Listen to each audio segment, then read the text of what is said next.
Very good morning to everyone, and thank you so much for being with us for this conference on behalf of Europe Direct Gozo and Gozo Business Chamber. Thank you so much for making it early this morning to Gozo for this important event organized by Europe Direct Gozo and Gozo Business Chamber, focusing on a very important topic, Next Generation EU, but focusing on one of the flagship components of Next Generation EU, RRP, Recovery and Resilience Plan. I'm seeing familiar faces, including Parliamentary Secretary for EU Funds, Chris Bonnet, the acting head of the representation of the European Commission in Malta, Therese Zara, Dr. Mario Sammut, head of the European Parliament office in Malta, various officials from various ministries and public entities, PermSec as well, responsible for the EU funds, Mr. Paul Zara, and many other familiar faces. All we're here today gathered to discuss and try to dissect and better understand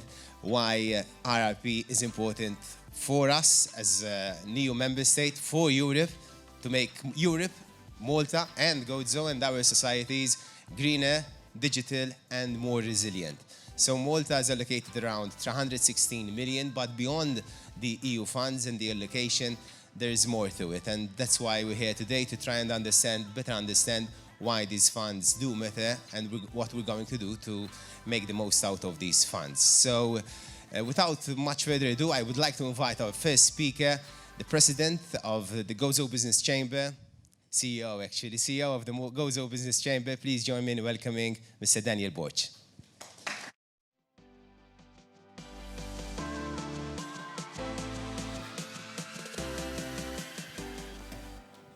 Thank you, ladies and gentlemen.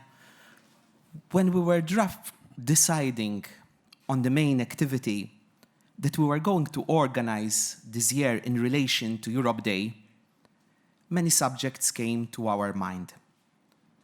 However, we decided to focus on the important role played by the EU in the COVID-19 pandemic. This is why we decided that this year's main activity should center on the Next Generation EU. I think that the crisis we have all just passed through has made the EU stronger. It has increased its cohesiveness, and still is, as we are now suffering a new crisis through the war in Ukraine, which is testing many of the values on which the European Union is built. Mainly its solidarity and the ability to work together on common goals. However, I believe that the European Union out of this crisis has come out stronger. We must not forget that the building blocks of the European Union were set on the devastation of the Second World War. To this end, it is important that we keep in mind that cooperation is key. And I think that it is important to create the awareness of how the EU was and still is assisting the recovery in the aftermath of the COVID-19 pandemic. This is the scope of the event today. I'm happy that we have an important cross-section from various society groups in education, local councils, businesses, and society in general, who are attending this event. This augurs well for the discussion we have today. I also thank Therese Zara, acting head of the European Commission representation here in Malta, Dr. Mario Sammut, the head of the European Parliament Liaison Office, and Honorary Dr. Chris Bonnet, Parliamentary Secretary responsible for EU funds, for accepting to address this event. I also thank our speakers today, mainly Carlo Aguzzoni from the European Commission, who will be providing a general overview of the Next Generation EU with specific focus on the Recovery and Resilience Facility and the plans adopted by other countries, and Maria Pia Pac, Director General, Strategy and Implementation Division within the Ministry for the Economy European Funds and Lands, who in her presentation will focus on the National Recovery and Resilience Facility. There will also be a time for those present to address their questions to these representatives. We also have an interesting array of speakers in our discussion panel, both from a national perspective, Mr. Paul Zara and Steve Ellul, and also from a regional perspective. So, especially from the Gozo Regional Committee, we have Joe Muscat, and from the Gozo Regional Development Authority, we have Mario Borch. I thank them all for accepting our invitation, and I also thank Keith Demicoli, who will be chairing this event. I hope that the discussion and exchange today will be fruitful, and I thank you all for attending. Thanks.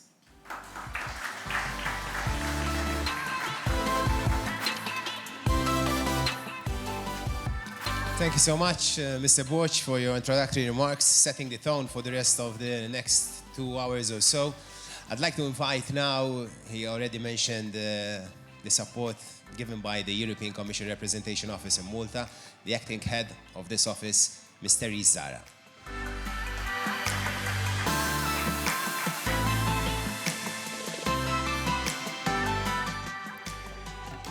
Honorable Bonnet, Dr. Sammout, Mr. Zara, distinguished guests, ladies and gentlemen, good morning. On behalf of the European Commission representation in Malta, I would really like to thank the Gozo Business Chamber as hosts of the Europe Direct Center in Gozo for organizing this event as part of Europe Day celebrations for this year.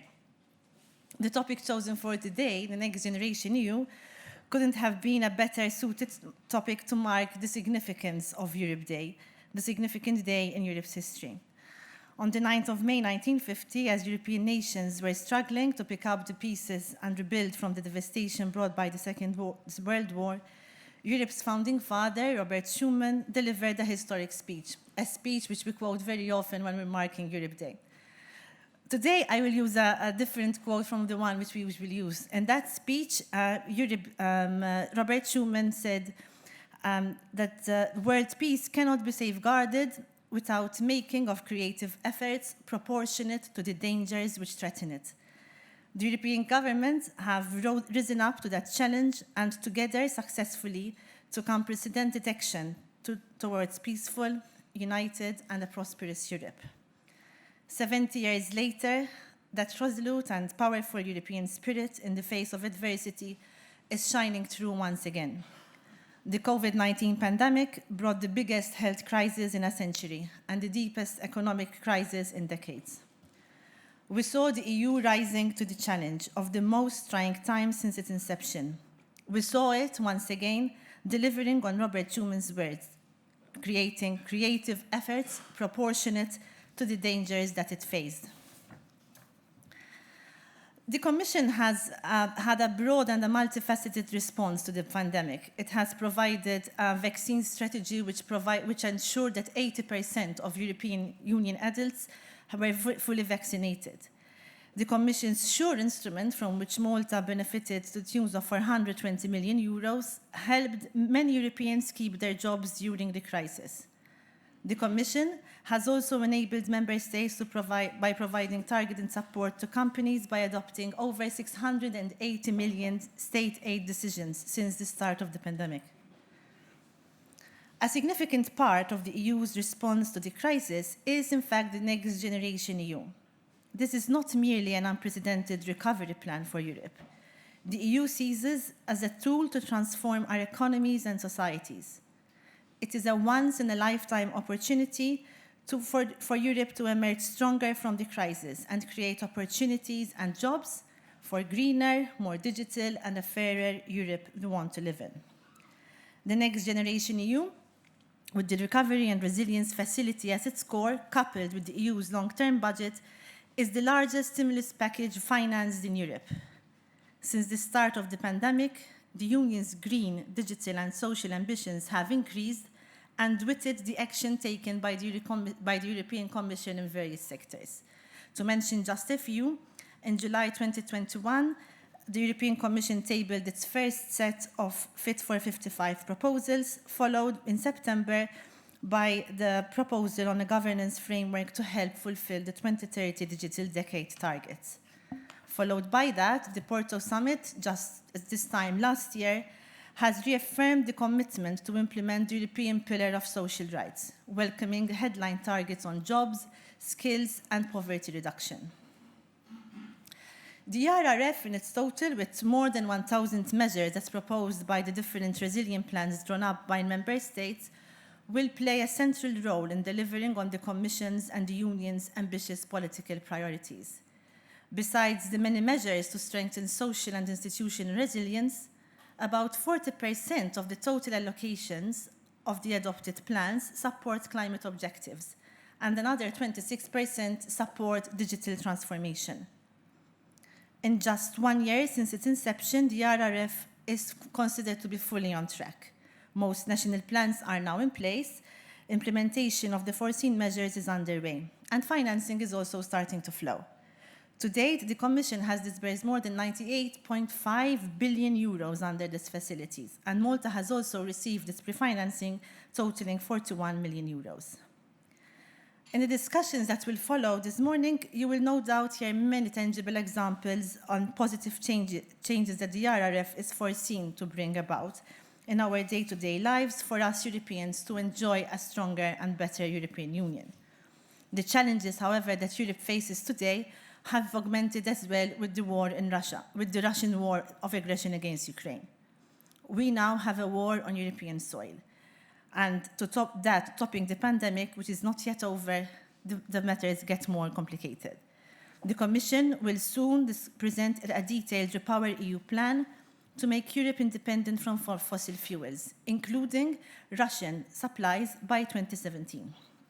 The Next Generation EU and the Recovery and Resilience Facility in particular will remain highly relevant to continue to support the recovery and make our economies more resilient.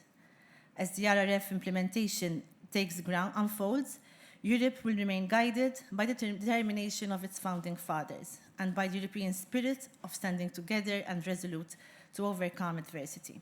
I wish you all a very successful discussion. Thank you.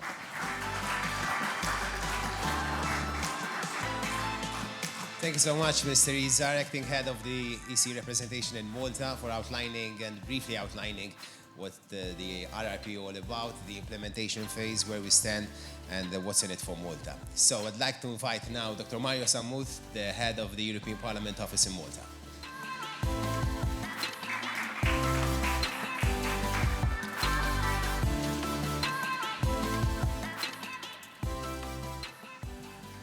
Good morning, ladies and gentlemen.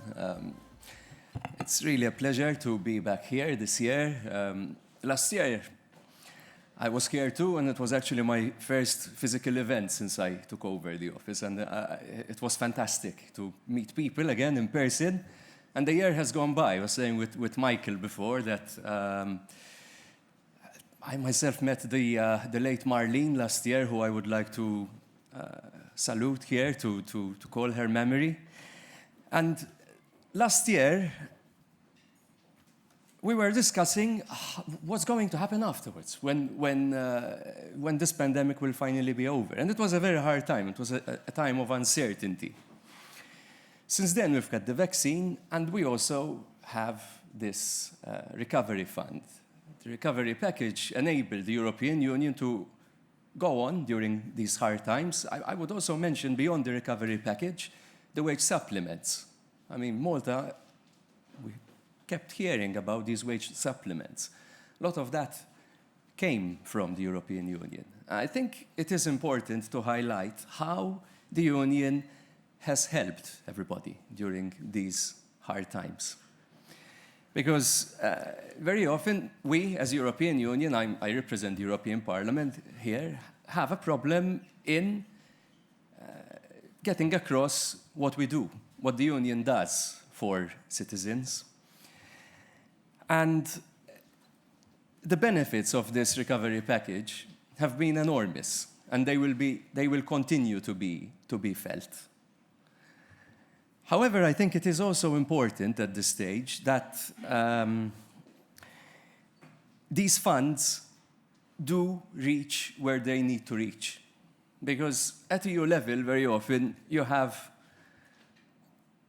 two very important levels. First, you need to get the funds, but then you also need to utilize them properly, and they have to reach the right channels.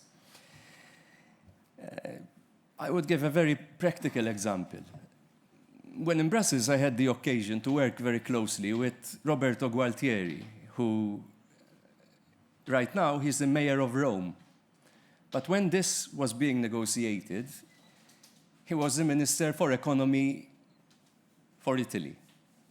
And before that, he was the President of the Economic and Financial Affairs Committee at the European Parliament. And Gualtieri was an incredibly good negotiator, a very strong negotiator, and I was not surprised that Italy indeed got an enormous chunk of this recovery package. I think they are the ones that benefited the most. But then what happens when you go to Italy?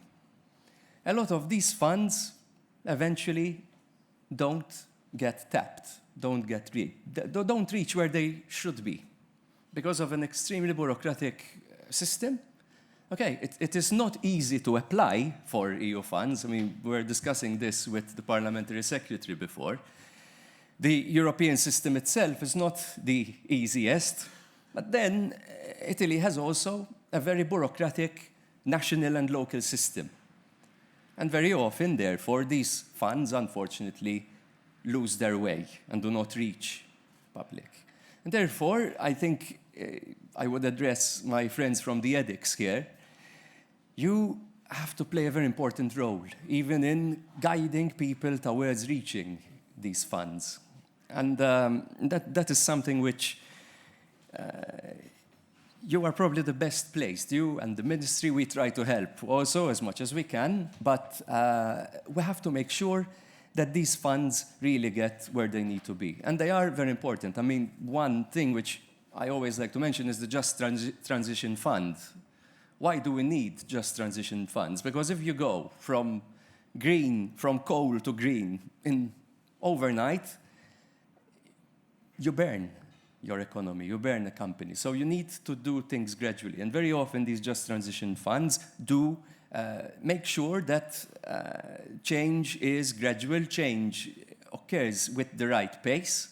And it's therefore also important that we don't do things overnight at the same time. I'm not saying that anybody here is not doing a great job, because you all are, but I think we all can do more to make sure that the Malta and the citizens do really benefit to the maximum from this great package which was meant and continues to be meant to make our economies, our lives better.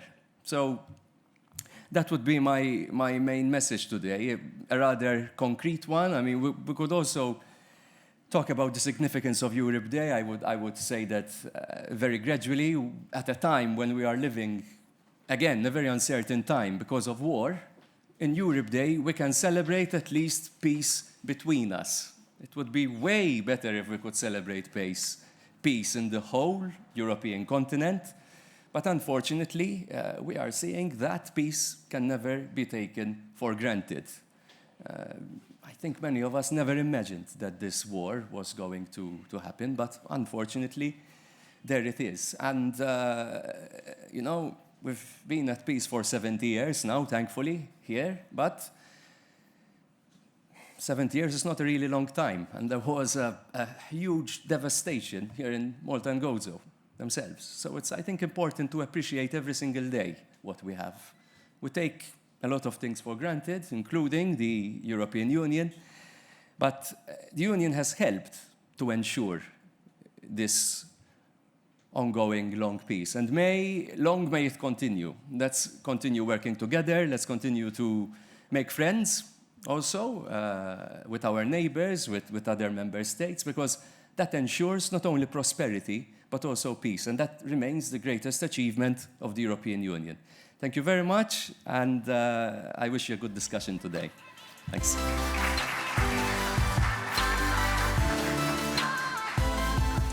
Thank you so much, Dr. Mario Samut, Head of the European Parliament Office in Malta, for your tangible examples. Mentioning Italy, that was definitely a good example to mention in the context of what we're discussing this morning, RRP.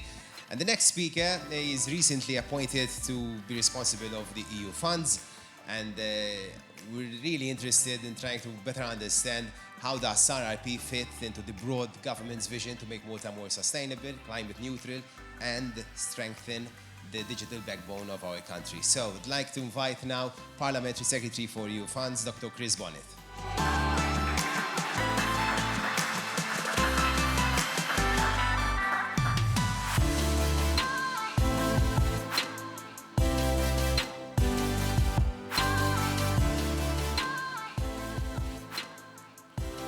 Thank you, Kate.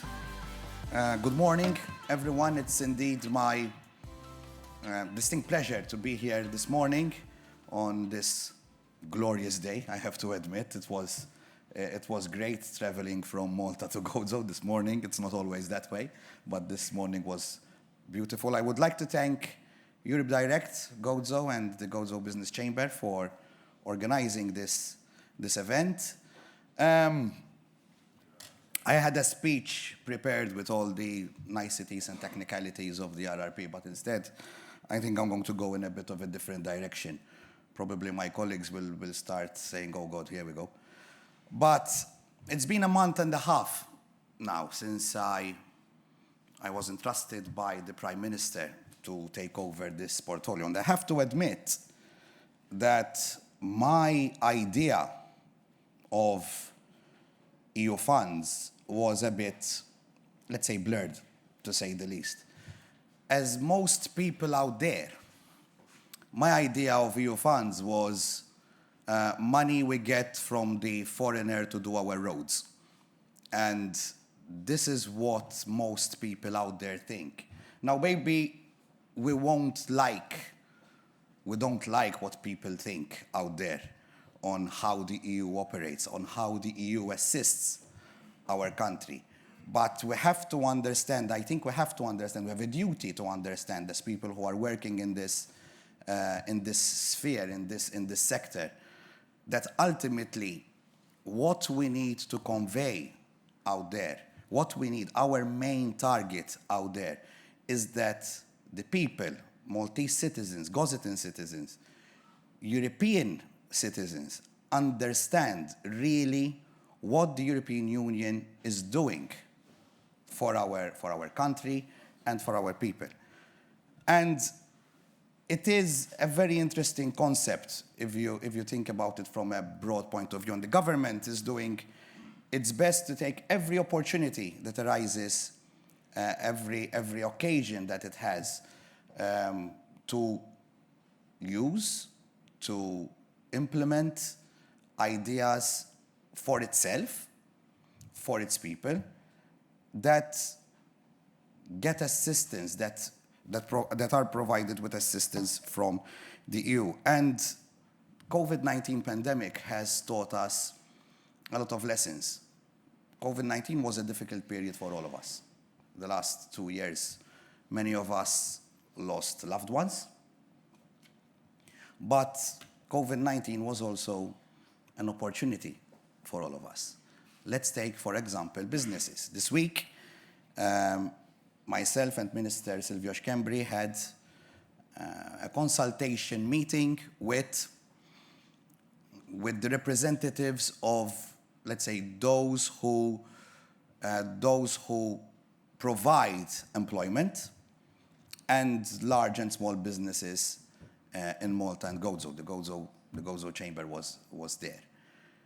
And we were discussing on how we could further use and improve a tool that we never used before or ignored to use before.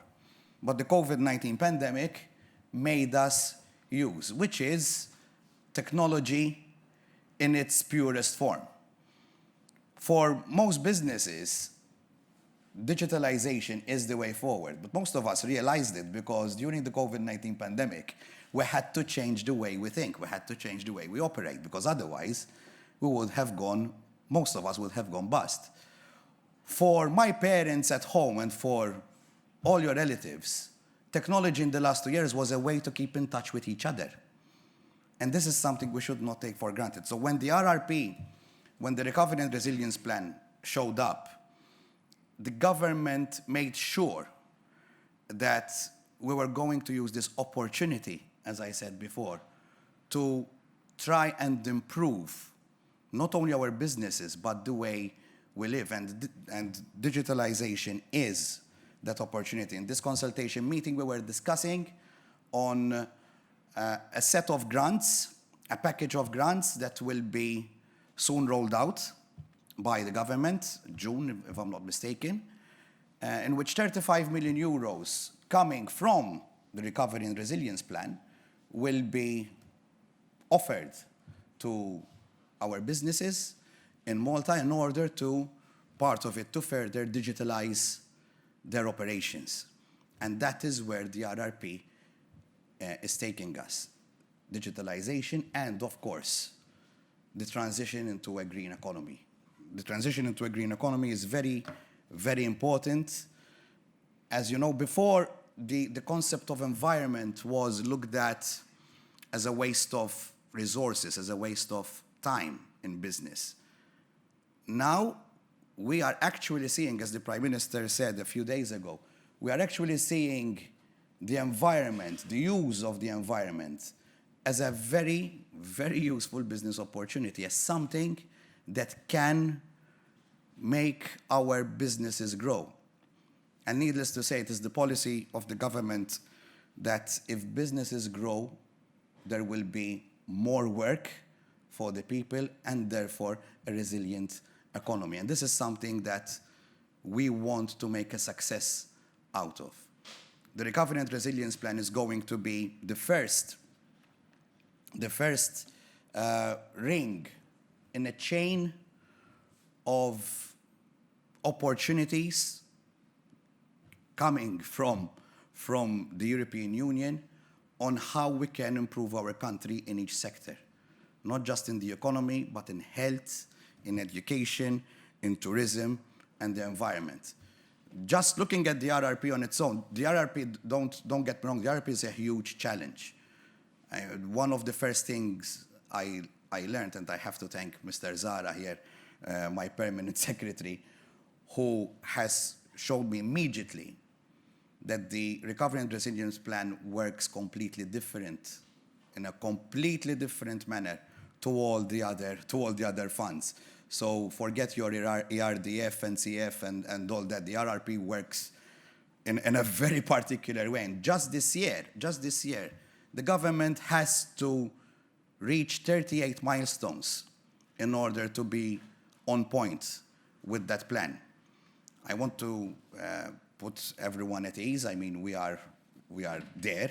We should reach the 38 targets, so no funds are in jeopardy. But the diversity on the way the RRP makes us use these funds is very distinct. The RRP on its own, I heard Keith saying that we have 316 million to gain out of the RRP.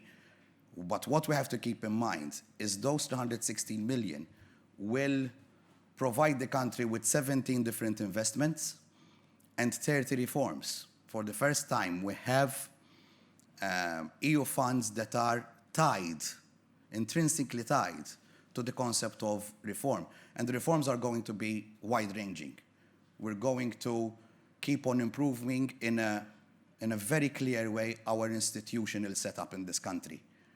We're going to have reforms that are going to address the fight against money laundering, the fight against aggressive tax planning, and other institutional reforms that will revolutionize the way the justice system works in Malta. I'm a lawyer by profession. I'm sorry I won't be able to be carrying out my profession in the next few years when we're going to see this transformation. As a lawyer, I used to be frustrated, especially with the digital advancement or non-advancement of the justice system. But now, thanks to the RRP, we're going to have solid investment in the digitalization of our justice system and our law courts, and that is just the RRP.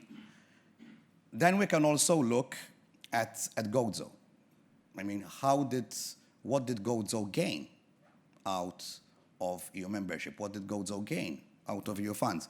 I was seeing the roll-up. I mean, the Citadel, I think, is the easiest example of the most visible example on how EU funds have benefited our sister island. But one could also mention the reverse osmosis plant, which has improved greatly the way water is distributed in Gozo. And we also have to look forward. We have to look forward, as Gozo is a very important part of the RRP. I can easily mention the school in Nadur, which is one of our main commitments, one of our main investments in the RRP, with 2 schools in Malta and Gozo, Asha and Nadur, which are going to be embellished in such a way to make them nearly carbon neutral schools. So not just to improve the school infrastructure, but also to make it more environment friendly, more energy efficient. And it doesn't stop here. Okay, this morning we're talking about the RRP. But right now, as we speak, we are in the process of concluding, hopefully, the operational programs for the multi-financial framework 2021-2027. And that is another challenge we're going to have as a country. The biggest, largest financial package that has ever been negotiated and agreed with the European Commission is going to, I can safely say that from the beginning of next year, we're going to start seeing the bulk of these funds being used in many different projects and areas that require intervention in this country to keep this country growing. We have had a successful economy in the last years, and we intend to keep it that way. Maybe a greener economy this time, because we're sure that if we go greener, it is the idea of the government, it is the firm conviction of the government that if we go greener, we're going to gain much more, even from an economic point of view. And Gozo is going to be right at the heart of the new multi-financial framework. Needless to say, the 10%, the famous 10% of the cohesion funds that are going to be used in Gozo, and the 65 million euros, circa 65 million euros over and above that are going to be dedicated just to the island of Gozo. I'm not going to take longer. I think I spoke enough this morning. I probably bored you. So I'm going to leave the floor to the experts, those who really understand how EU funds work. I'm still on my learning curve, but I will be looking forward to be seeing more of you in the coming days, weeks, and months. And I reaffirm the commitment of this government. This country will grow only if we use all our resources, national funds, EU funds, and our most important resource, you, the people. If we all work together, if we all believe that we can do more for our country, then our country will definitely achieve more. I thank you once again for having me this morning, and I wish you all a very good discussion. Thank you.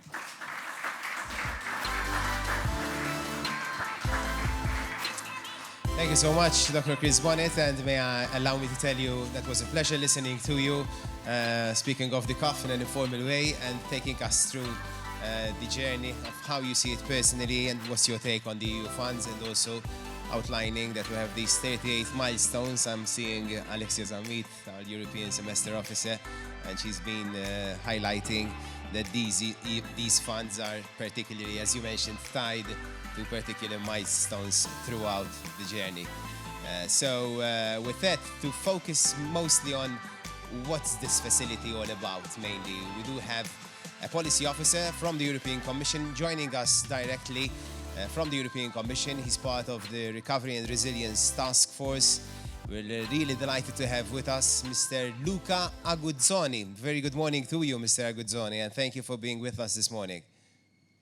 Hello. Good morning, everyone.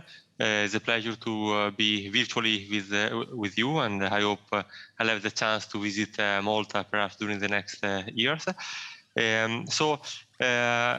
Today I would present a brief overview of the Recovery and Resilience Facility, also building upon what the previous speakers already said about the facility. I will not speak specifically on the Maltese plan, because there will be the next speaker that will talk about it.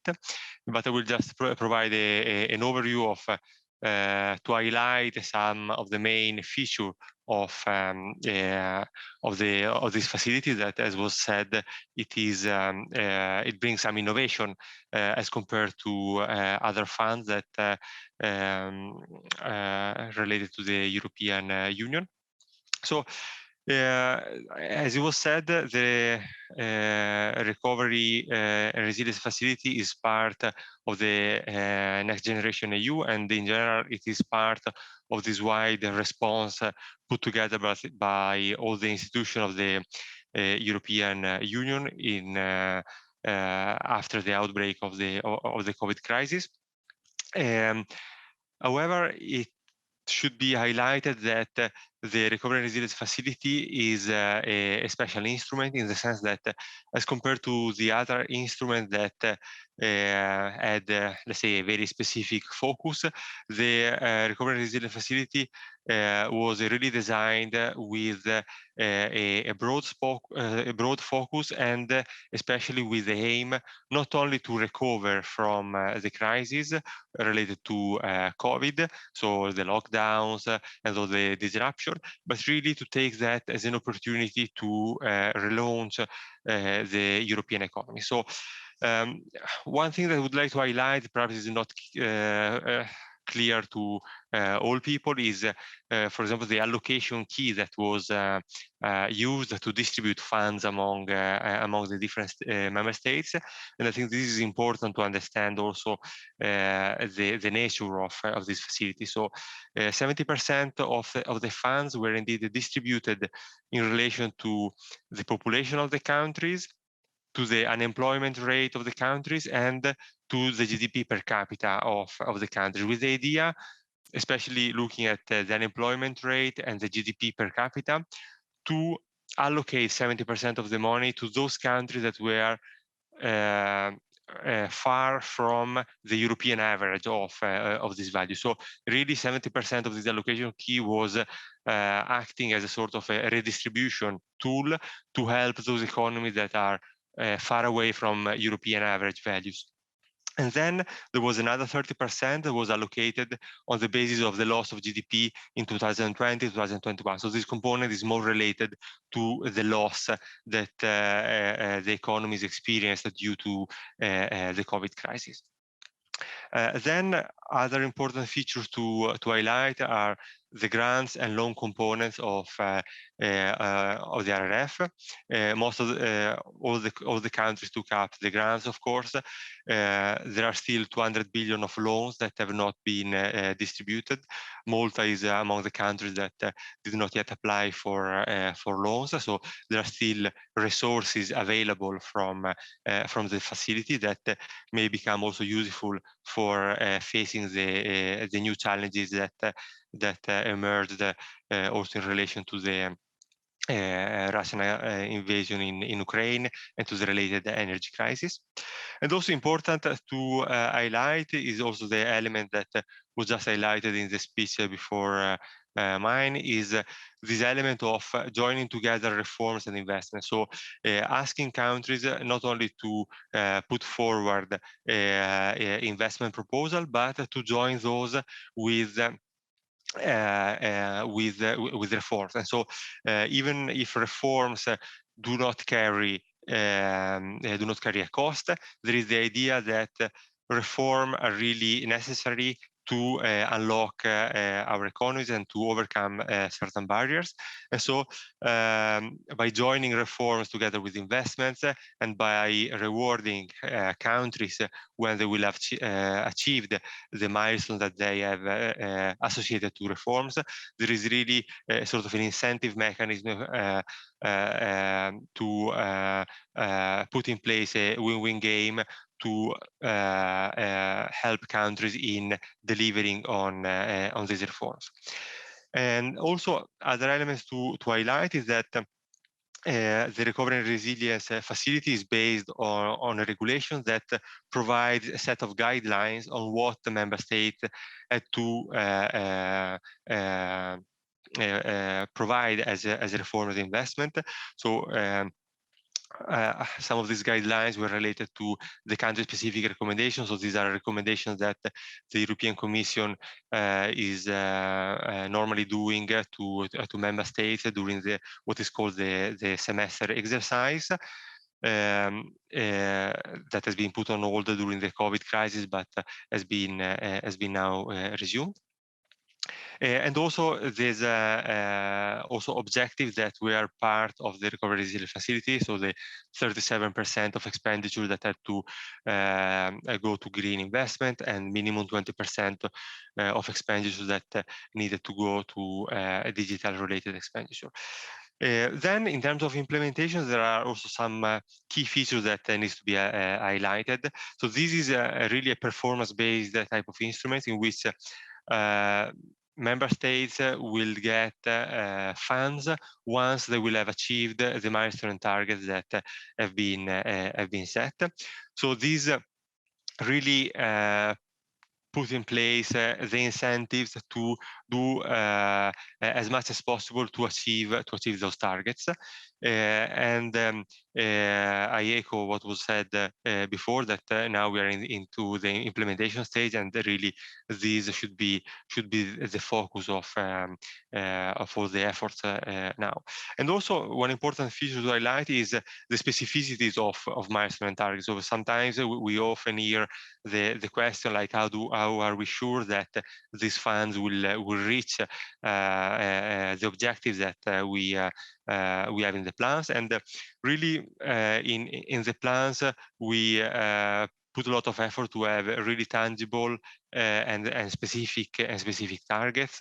So, for example, if there is a support program that aims to support 100 SMEs in adopting digital technologies, then we will actually check that there will be that kind of support that has flowed to those firms. And also in terms of timeline, of course, there is a lot of impatience now, like to see already the impact and the effects of the facility, but we should not forget that this facility lasts until mid-2026. We are at the early stages, and so of course we really have to run to implement everything, but we should also do not expect to see like all the results already in these first years, but we are confident that if everything is implemented as it is planned, we will see the results coming during this time frame and also beyond. Then just another few words on what I would call a global approach to recovery that had this facility. So another difference from other European funds is that the RRF really asks member states to do reform not only on one field, so like the green or digital, but really ask member states to present broad plans that could support the economy on a wide perspective. So we have a requirement on the green transition, requirement of having investment and reforming digital transition, but also investment to support smart, sustainable, and inclusive growth. Especially here are investment for SMEs, for research and innovation. And then there are also a lot of other investments that are required on the social aspects that are very important in the agenda of the European Union. So social territorial cohesion, investment on health, and importantly, investment for the next generations. In terms of effects that we are expecting, I think it is the European Commission has done some estimations, so we expect that there will be overall an average impact of 1.5% of increase in GDP. And one important thing to highlight from this slide and from the calculation that the European Commission has done is that two types of effects are expected. So there is a first type of impact that is the impact related to the national plans that each member state has put in place.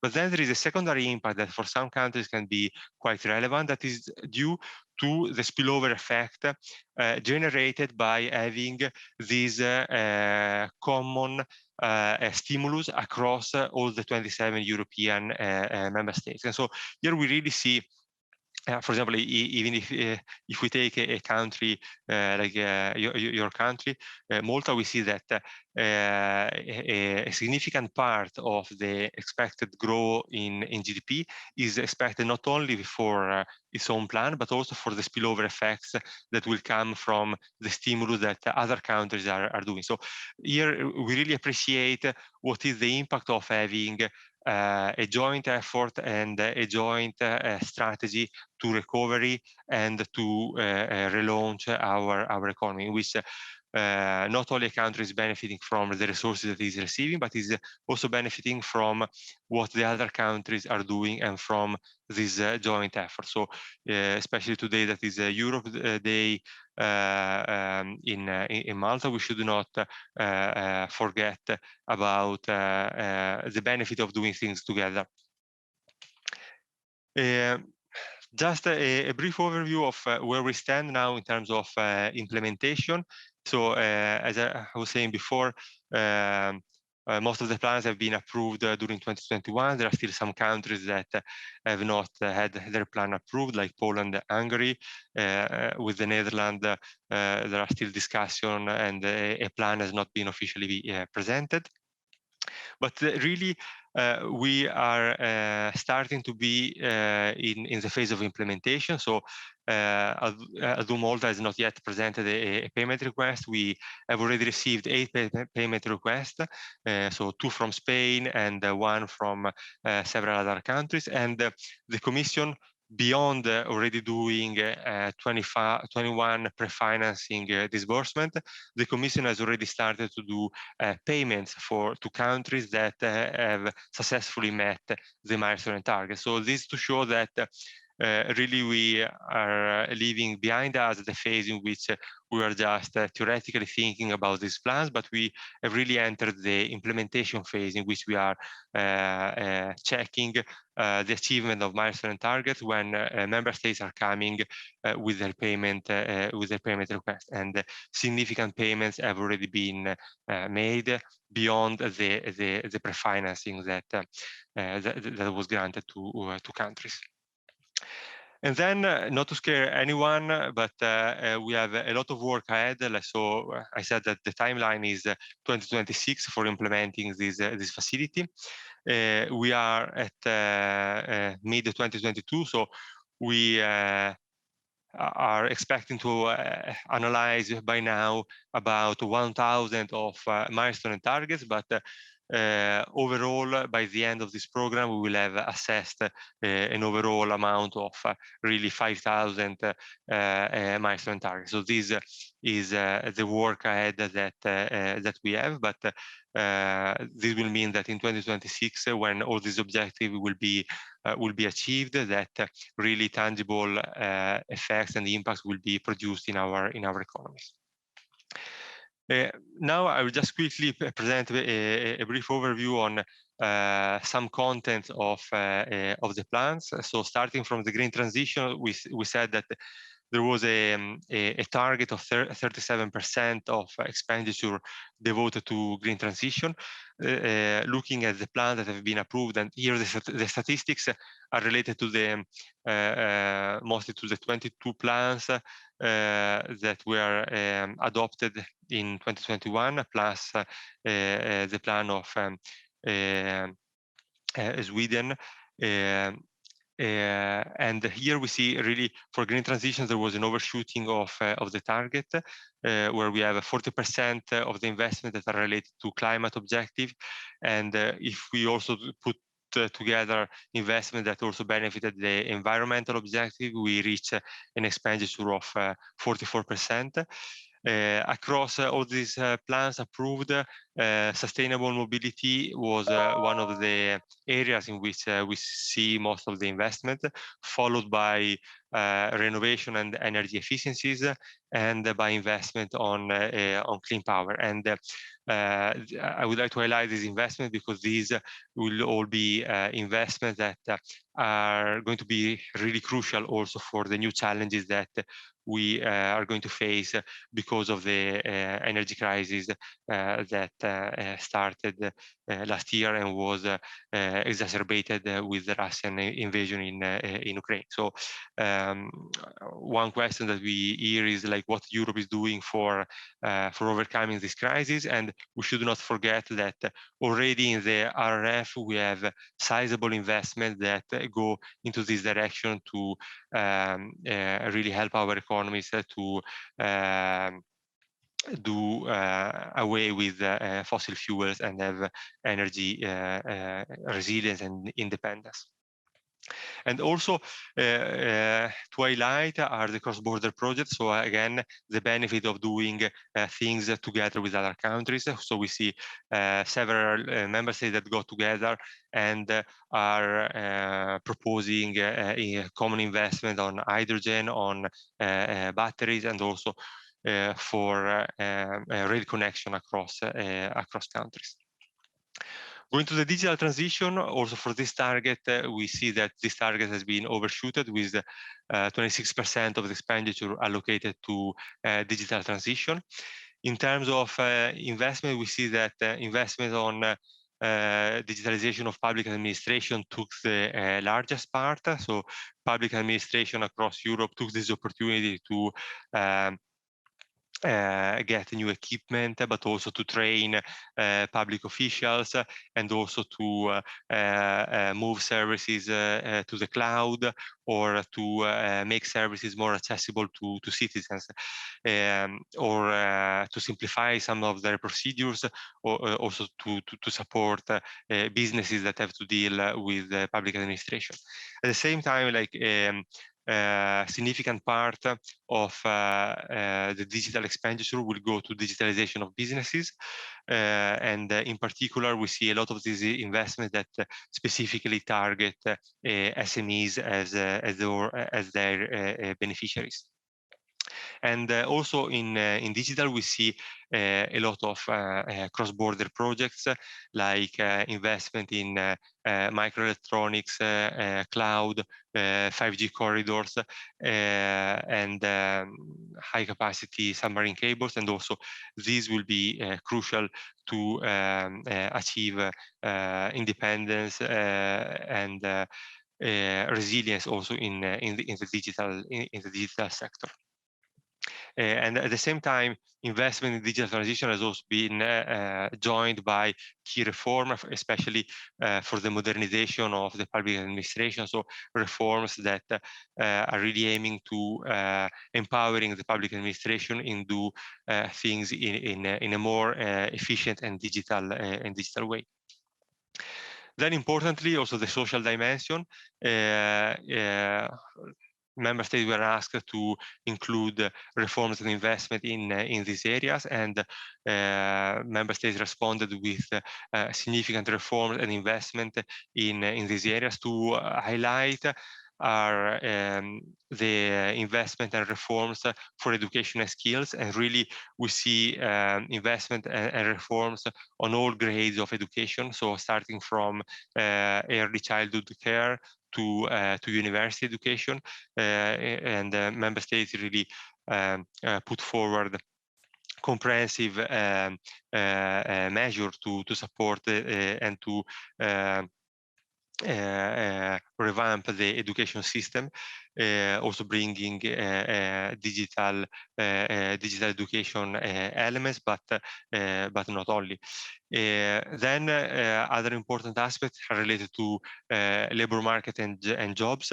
To highlight are all the reforms and investment on especially the active labor market policies that are policies that are trying to skill unemployed workers and support them to go back to the job market. And also importantly are investment for upskilling and reskilling the workforce, especially for the green and digital transition. And here I would highlight especially the green transition, because to make the shift to the green transition in certain sectors, for example, even the renovation of buildings, there is a need to train the workforce for acquiring those skills.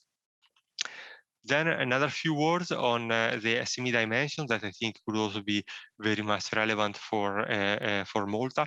In SMEs, and investment on SMEs are considered one of the policy priority in the RRF, and the European Commission asked member states to include investment reforms for SMEs, because there is the recognition that for the European economy, SMEs are key.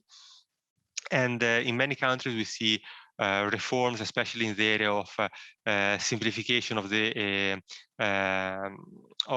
procedures to deal with public administration, and also improvement of business environments. So there are countries that removed barriers, for example, for professional services, or barriers to trade within region of the same member states.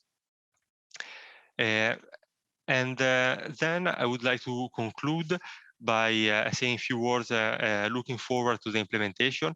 The European Commission asked member states during the design phase of the plans to really involve social partners for the design of the plans, but this task is not over, and it is really important that social partner, business association keep engaging with member states to make sure that the RRP is implemented as it is expected. And the European Commission, during its mission to member states, is also open to discuss with social partners to understand how the implementation is going, and to really help also the dialogue between social partners and member states to make sure that the RRP is implemented as expected. So I'll share the slide after the presentation. You will also find some link for if you're interested in learning more about the current implementation. And thank you all. And I'll stay online if there are some questions.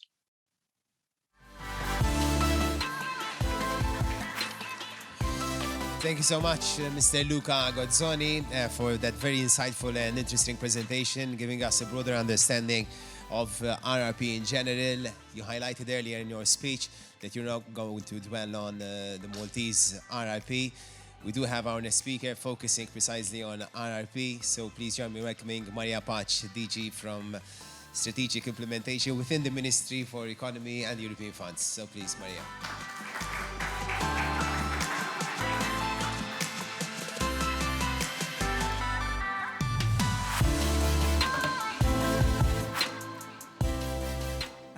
Yes, hello, good morning. I'm glad to be here this morning to share some thoughts or to give you a snapshot of what Malta's Recovery and Resilience Plan includes. Possibly I'll just start with a short introduction. As Keith said before me, I'm coming from the Division for Strategy and Implementation within the Ministry responsible for European Union funds. And my division was responsible for coordinating the drafting of this plan. I would add that we are also responsible for the drafting of the operational programs relating to cohesion, structural funds, the agri, the fish, and also the migration and security funds. In this sense, the centralization of the drafting of these plans in one division has its advantages, especially when it comes to synergizing between the different funding instruments and also coordinating better. Moving on to Malta's Recovery and Resilience Plan. It consists of 6 main components, so you'll get an idea about what these components are on this particular slide. We will be addressing climate neutrality through energy efficiency measures. We will also address carbon neutrality. Component 3 will focus on digitalization. Component 5 will look at strengthening the resilience of the health system. Component 5 will look at the enhancing further quality of educational vocation training. And component 6 will look at further strengthening the institutional framework. Essentially, the overall objective of Malta's Recovery and Resilience Plan will be to help the country transit into digital and green, the green sectors. As has been mentioned also before me by previous 6 speakers, each component will consist of a number of reforms and a number of investments. And tied to these, there are a number of milestones and targets which have to be achieved in order to measure the performance on each of these components and also to release the payment requests. On the next slide, I'll just give you a snapshot of the way the funding has been allocated. Over here, we're talking about a financial contribution of around 316 million euro. In the graphic, which you're seeing at the moment, you can see that the lion's share of the allocation of funds is actually going to components 1 and 2 on climate and carbon neutrality. And over here, we exceeded the expectations in the sense that when it comes to the green transition, the bulk of just under 55% of the plan will be going towards green, and just over 25% will be going to the digital. So over here, we exceeded the let's say the ceilings which were set within the regulation itself. Now I'll go through each component just to give you a snapshot of what the plan, of what Malta's plan will be addressing, perhaps in some more detail. When it comes to the first component, where we're addressing climate neutrality, over here the reforms and investments will contribute towards the green transition through energy efficiency in buildings, whilst facilitating reforms in renewable energy and waste management. Over here, under this particular component, we have 3 main investments. There will be renovation and greening of public and private sector buildings. And under this particular component, we also have included public schools. So here, the Gozo Nadur Primary School will actually feature under this particular investment. A second investment relates to the construction of a pilot near carbon neutral school. And then we also have renewable energy investments in footpaths, roads, and public spaces. Under the second component, which will be addressing carbon neutrality by decarbonizing transport, over here this component supports Malta's commitments towards reaching the national targets to reduce greenhouse gas emissions. It will also contribute towards national efforts to achieve a cleaner and smarter mobility. Again, under this component, there are a number of investments which are foreseen. There's a new ferry landing point at St. Paul's Bay. We will also enhance or encourage the uptake of new electric vehicles by the private sector. There will also be a decarbonizing effort in the public service fleet, and this will also Under this component, there will also be support for the acquisition of new electric buses to replace or partly replace the existing stock. What I wanted to mention over here, that under this component in particular, the second investment relating to the uptake, or let's say enhancing the uptake of new electric vehicles in the private sector. Here, particular attention will actually be given to Gozo over here and Gozo specificities to encourage, under this particular grant scheme, to encourage the uptake of new electric vehicles in Gozo. I move on to the third component, which will focus on the digitalization transformation. Over here, the objective of this component is to fast-track the digital transformation by strengthening the national framework and facilitating the digitalization of public administration and regulatory bodies. There will also be a particular investment over here which will support business in the digitalization process. This was mentioned earlier by the Parliamentary Secretary as well. And on this particular investment here again, there will be a particular attention given to Gozo to encourage the take-up of the digitalization by business in Gozo. The fourth component, which will target strengthening the health resilience, the resilience, excuse me, of the health system. This component will aim to strengthen the resilience of the health system through policy reforms and also a number of investments which will focus on prevention measures, improving medical services and treatments, digitalizing the healthcare services, and also strengthening the health workforce. There are two major investments foreseen under this particular component. So there's the establishment of a new blood tissue and cell center for Malta and Gozo, and enhancing the resilience of the health system through digitalization and new technologies. The fifth component, component 5, will enhance quality and education. Over here, the reforms and investments under this component will aim to provide students and learners with quality vocational education possibilities in the tourism sector. So over here, in fact, the primary investment which will be covered, will be supported under this particular component, will be the setting up of a center for vocational education excellence in the area of tourism specifically. Finally, the sixth component, where we have a number of reforms, which will be addressing the further strengthening of the institutional framework and also capacity and governance in a number of sectors, but mainly we're talking about the judiciary, anti-corruption, anti-money laundering, and the fight against aggressive tax planning. Over here, the investment will be that of further digitalization of the judicial sector, which will increase the efficiency in the way the law is delivered and seen to be delivered. This was just to give you an idea, a general snapshot of what the Malta's Recovery and Resilience Plan will be covering. What I wanted to say, perhaps by way of closing remarks, is that, of course, the plan will have an impact in furthering the reforms that are required to continue assisting the economy to grow. But of course, the plan won't be able to act in isolation. There are a number of other funds and also national initiatives which will obviously have to be put in place in order to create or to result in the required economic and social impacts too. I thank you for your attention, and I'm glad that with this presentation I was also able to contribute to the discussion which will follow in the next couple of minutes. Thank you. Thank you so much, Maria, for your very valid contribution this morning. Short but to the point, on point there. So we do have 5 minutes allocation time for questions and answers. So if you have any questions, just raise your hands and feel free to ask any questions whatsoever to Maria and to Luca. Luca, I don't know if you can hear me. So yes, I can hear you. So Luca, good morning again. It's Keith, I'm moderating the conference. You got me intrigued on one particular slide earlier when mentioning the quantifying spillover effect of RRP.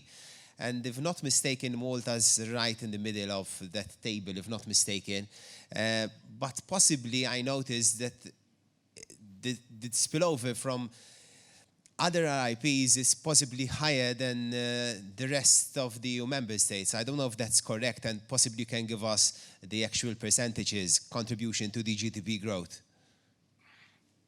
Yes, I think that the spillover varies from country to country depending on the specific economies of the different countries, and especially how open are those economies. So let's say that in general, for small countries that are really open, and for which like trade with other countries is easier, like for example like the Netherlands, or and also that have a low allocation. For them, the spillover effect is really playing a bigger role rather than the impact of their national plan. So this just to explain that the spillover cannot be common across all the member states, because this really depends on the specificity of the economy. So how much an economy is exporting, or how much an economy is open to trade, and as easiness to do trade with other countries. But just to be clear, would I be correct if I would say that RRP in general, both the Maltese and the other RRPs, would possibly contribute on average of around 2% GDP points growth regarding the overall impact for Europe is 1.5% GDP growth.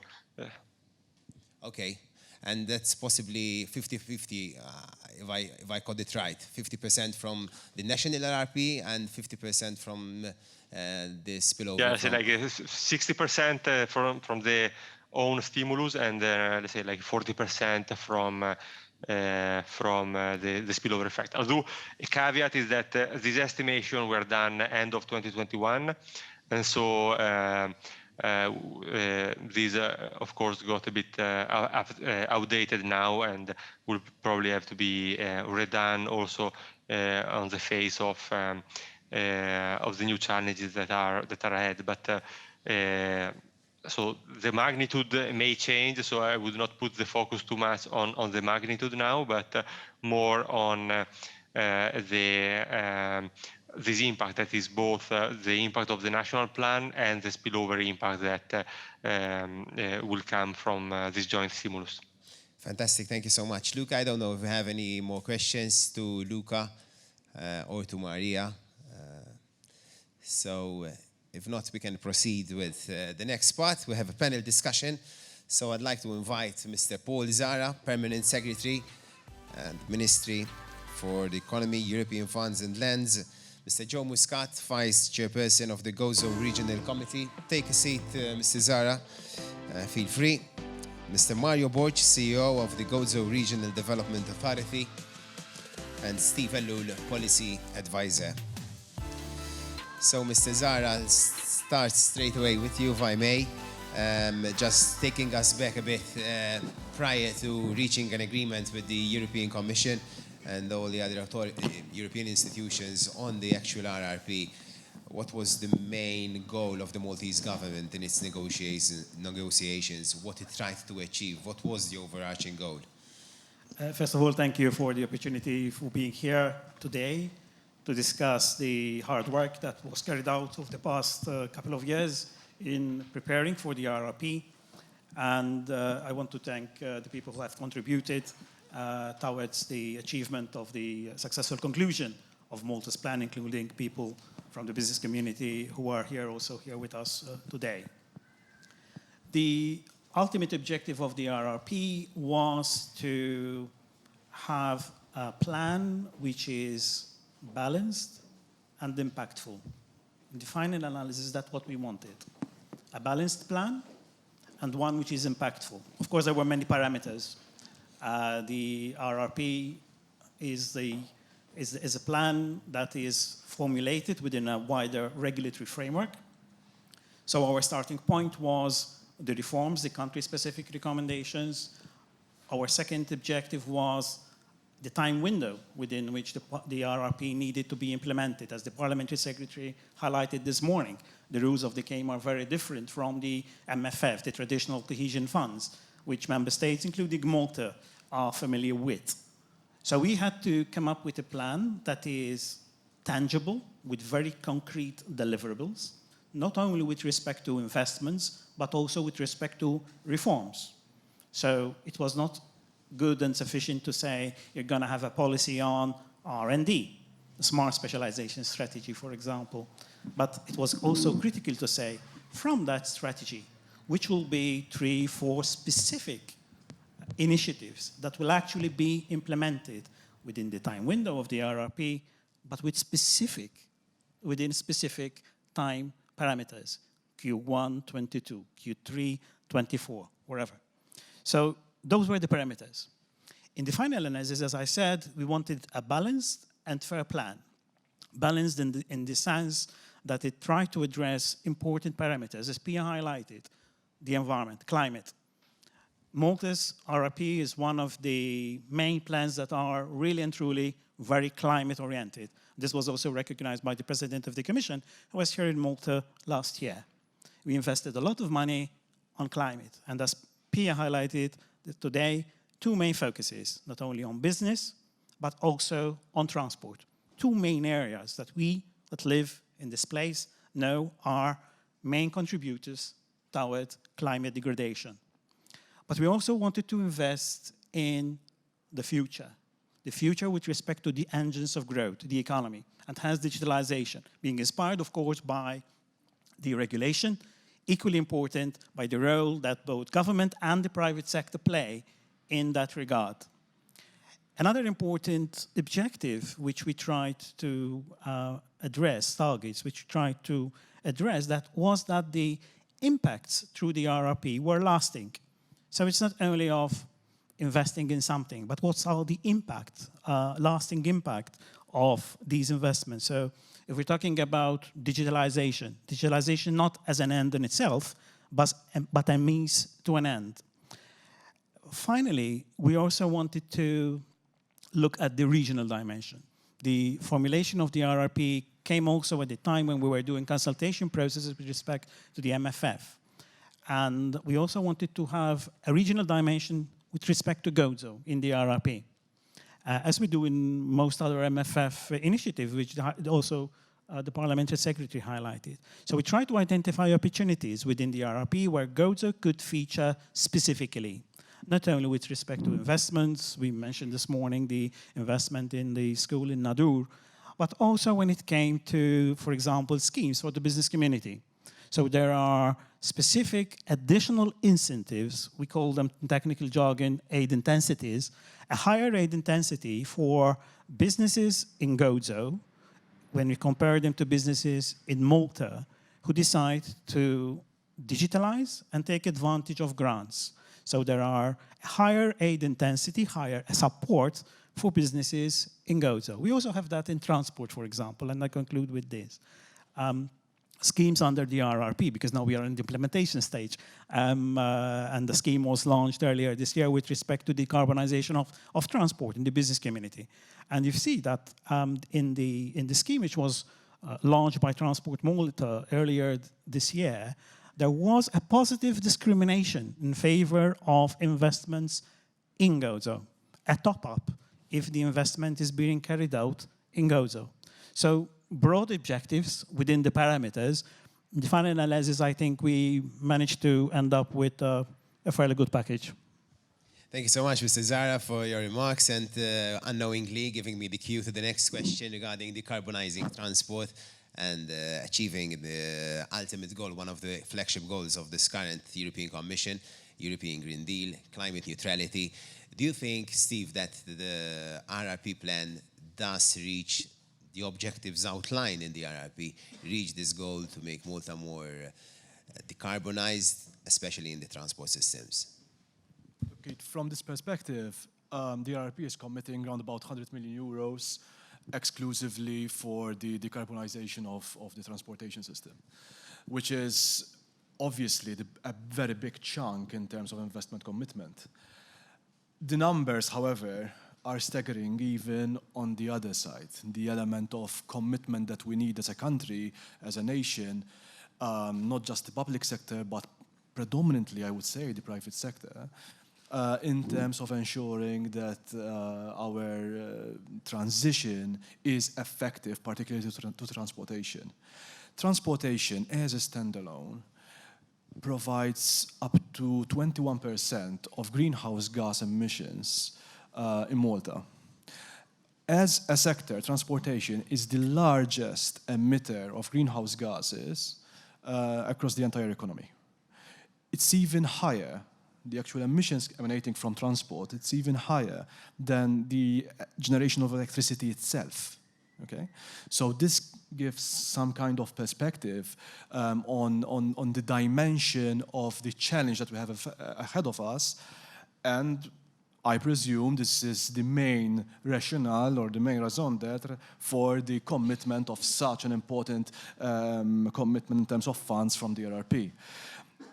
In order for us to actually achieve our 2030 decarbonization commitment, which would lead us up to 2050 eventually, we need to ensure that we have a conversion of nothing short of 65,000 vehicles from current internal combustion engine systems to electric vehicles by 2030. So in the next 8 years, every single year in the next 8 years in this country, we need to convert the same amount of vehicles that we've managed to convert up till now in Malta.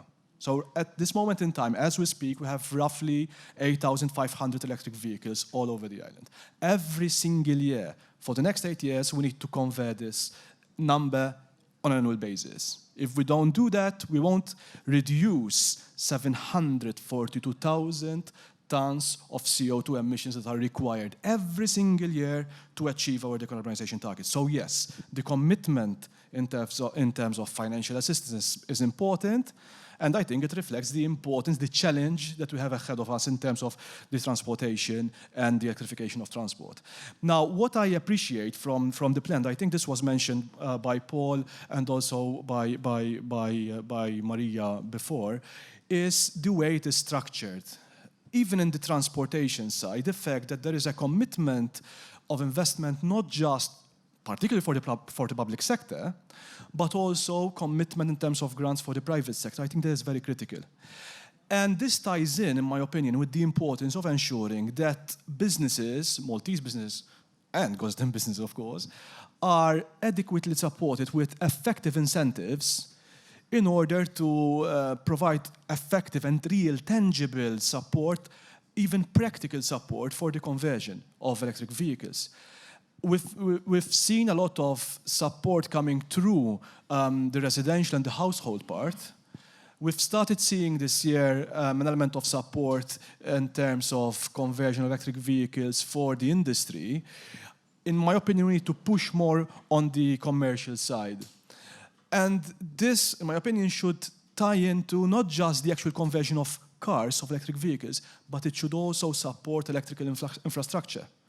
And businesses would know well, we have very good discussions with the GBC and with other stakeholders here in Gozo. Businesses do know well that in order to convert an electric fleet, this is very different from converting one car. When you need to convert an entire fleet, you really need to ensure that you have the adequate infrastructure and adequate charging pillars within the parking lots of the company, adequate energy supply. Okay, that would support the provision of electricity. So these concepts, these ideas need to fit into the support structure, the financial support structure for our businesses.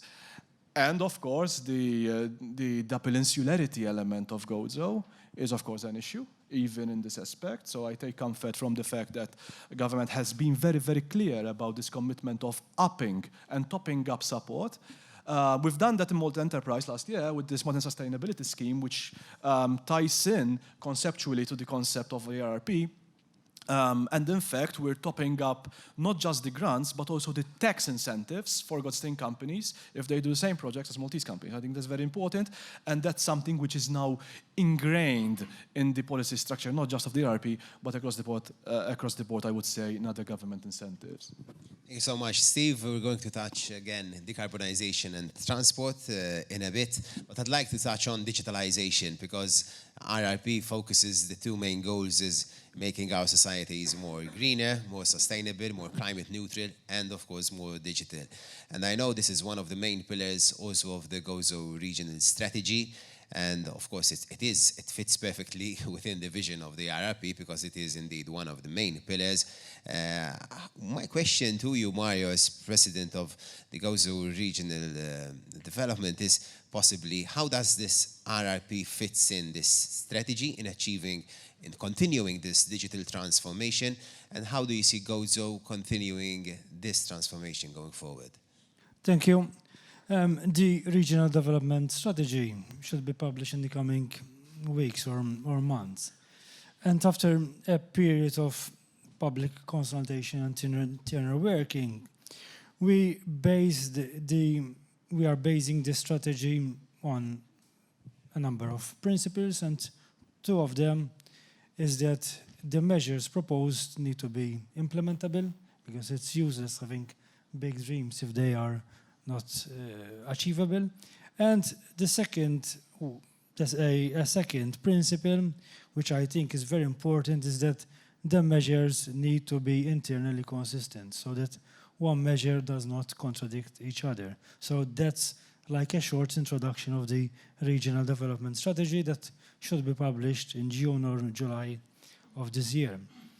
In terms of digitalization, I think we need to maybe go 2 or 3 steps back and look at Gozo and what we know about Gozo and what we have been saying about Gozo for a number of years, that it suffers from double insularity. There are high business costs because of double insularity. It's because of transport costs and stuff like this. So that's like the background on which our discussion in terms of digitalization should take place. So again, to move maybe a bit forward, so what is digitalization? Because the RRF puts a lot of emphasis on digitalization, and we're talking about Gozo and how does it fit into it. So in my understanding or in my definition of digitalization is like making use of technology to make your processes better and to overcome certain challenges. And if you link them with the challenges that I has just listed in terms of the Gozo, the Gozitan businesses, and in the reality in which they operate, the digitalization and the challenges faced by Gozo seems to be a perfect fit, because by using digitalization, you overcome the issue of insularity, you overcome some of the added costs because of transport and stuff like this. So on paper and theory, it's a match made in heaven. But as always, the devil is in the details, and I think we should also be honest and say that the economic structure of Gozo is much different from that at a national level, and much different from certain regions or places in the EU. So we always try to maybe position ourselves or think of ourselves as having an economy, a structured economy, very well advanced, very on the high end of the skill spectrum, which, if we have to be honest, the economic structure of Gozo is very much dependent on the public sector, on construction, on medium skill activities. And we need to see how the digitalization, and before going forward, because it's very important, firms that are micro firms, they are not even small and medium-sized firms. Most of the firms they employ 5, 10, maybe people, excluding maybe 2 or 3 big enterprises. So we need to see how the digitalization, the process, fits into this. And here, I think we have to do 2 main things, or at least to match digitalization and the reality of Gozo necessitates 2 things. One, a change in the mindset. So you have to be creative and explore new ideas and being innovative and stuff like this. And this, again, we have to take into consideration that we are talking about micro enterprises, and mostly they are focused on the day-to-day activities. And the second part is the role of government, because here we are discussing a fund ultimately managed by government.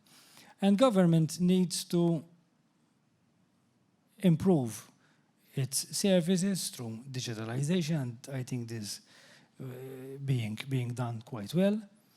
It needs to send the right signals to the market players, and sometimes I think governments do this well, and sometimes not very well. And I think it needs to invest in infrastructure. And here in Gozo, we are always, or not always, sometimes we are faced with the issue of financial feasibility and argument like this. But the role of government in investment is to come in when there is market failure. And here is a perfect example of where market failure happens all the time, and the intervention of government in terms of infrastructure needs to come in to close these such gaps. And to be honest, I don't know the details of the RRF, but it has this morning a couple of times the school in Nadur was mentioned. Again, I want to be honest. But is this enough in terms of infrastructure in order to close the gaps in the picture that I presented with the challenges faced by small businesses and the link to digitalization?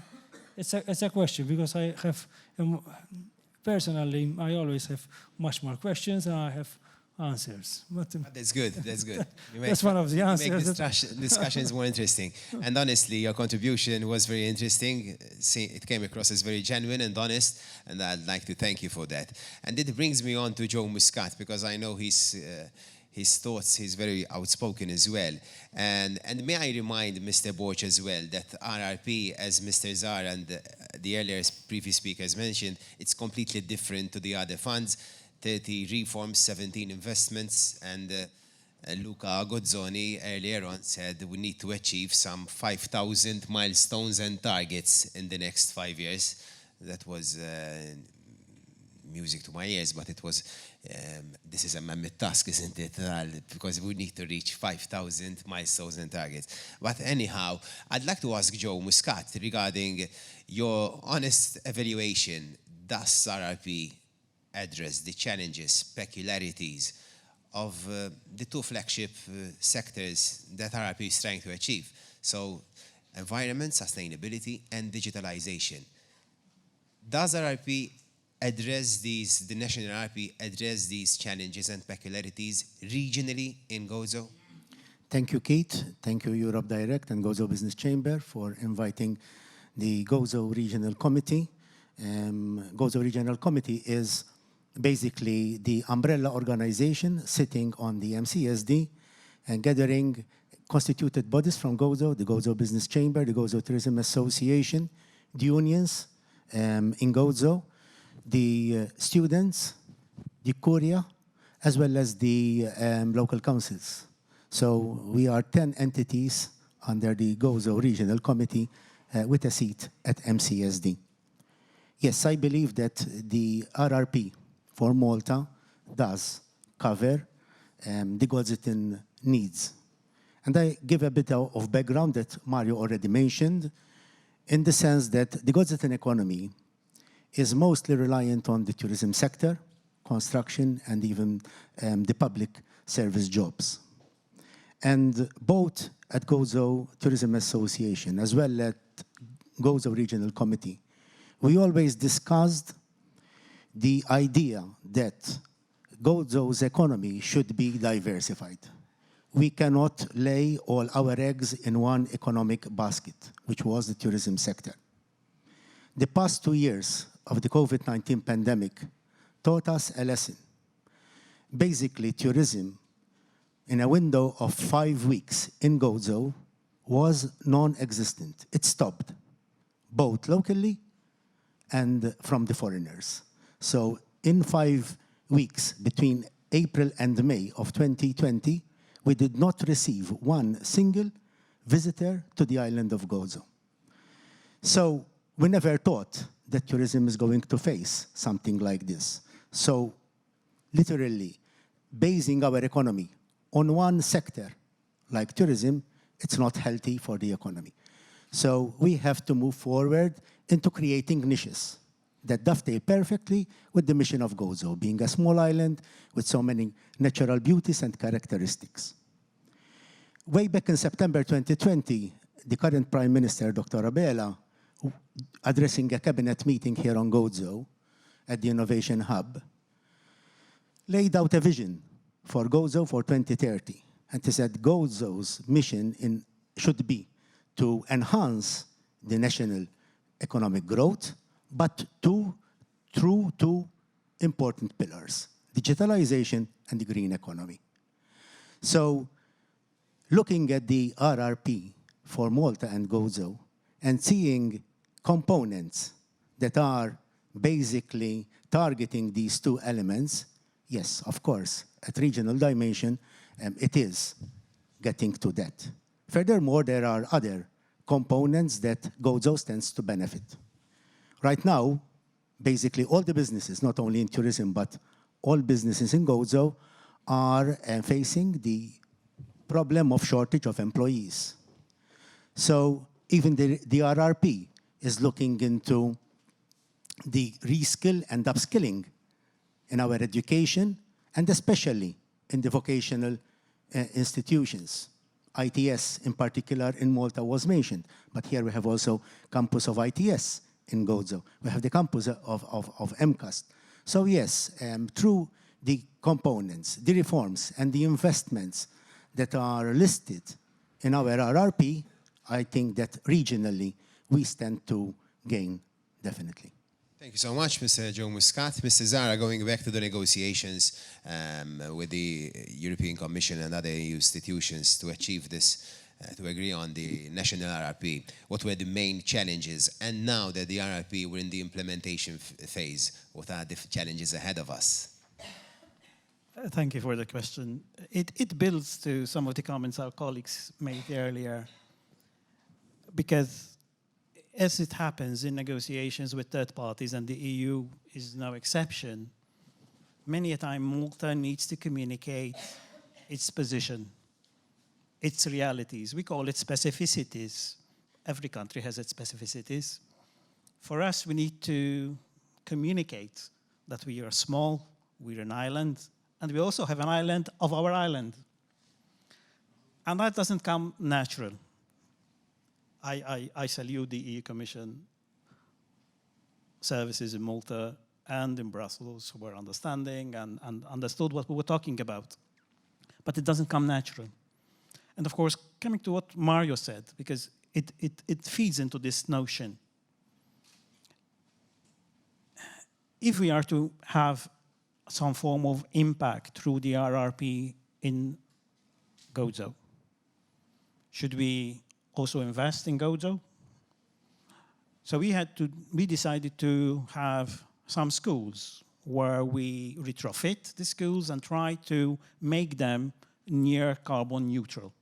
So we could have identified one, two, three from many schools. But we took a conscious decision to say, one of these schools, one of these two schools should be in Gozo. Is it enough? No. But it is a flagship. It is a demonstration effect that this is the future of schools, including in Gozo. So take digitalization. So when we were negotiating, discussing with the Commission, we're talking about digitalization. But we had to underline, and we underlined, that we have different levels of digitalization in our businesses, not only in Malta, but also in Gozo. So it's good to have ambition on the high-end artificial intelligence, manufacturing 4.1, wherever, targets. That's good. And we will be investing there. But we also said, hey, a significant part of our economy, including Gozo, is made up of micro-enterprises, including self-employed individuals.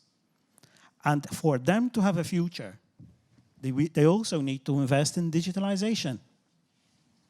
And that is why one of the measures which was negotiated and features within the RRP, and on which a public consultation, a stakeholder consultation, was triggered earlier on this week, with a view, as the parliamentary secretary said this morning, of a final rollout by June, later on in June, is to have a measure of digitalization that is simple, that is easy to apply for, that is targeted for small, micro, self-employed persons who are at the very early stage of digitalization. So the difficulty in the negotiations was, of course, the rules of the game were different. So as we went along, it was uncharted territory, not only for Malta, for other member states, at times perhaps also for the Commission, which was, exploring a new regulation. But for us, it was challenging to convey this message that beyond the high-level objectives of climate neutrality, digitalization, etc., we wanted something concrete that can be delivered on the ground. That, as I said earlier, we wanted a tangible, transformative deal, a fair deal, not something that is for one sector or the other. Is this money enough? Of course not. Is all EU money, the MFF, is it enough? Of course not. It's complemented by national funds and other initiatives. But it adds to that dimension. The second challenge which we had was to convey the message that this is one of the building blocks of EU funds. At times it was a bit of a challenge on the domestic front in saying, we know you want also investment in this area, but there is another EU program called ESF+, which is more suitable for that initiative. And don't worry, we're negotiating on that, and it will feature there. All you have to do is trust us. And the same with the Commission. Now, of course, the jigsaw becomes much more clear because now we have the RRP in place. Public consultation documents are now in the public domain. The operational programs are being negotiated as we speak with the European Commission.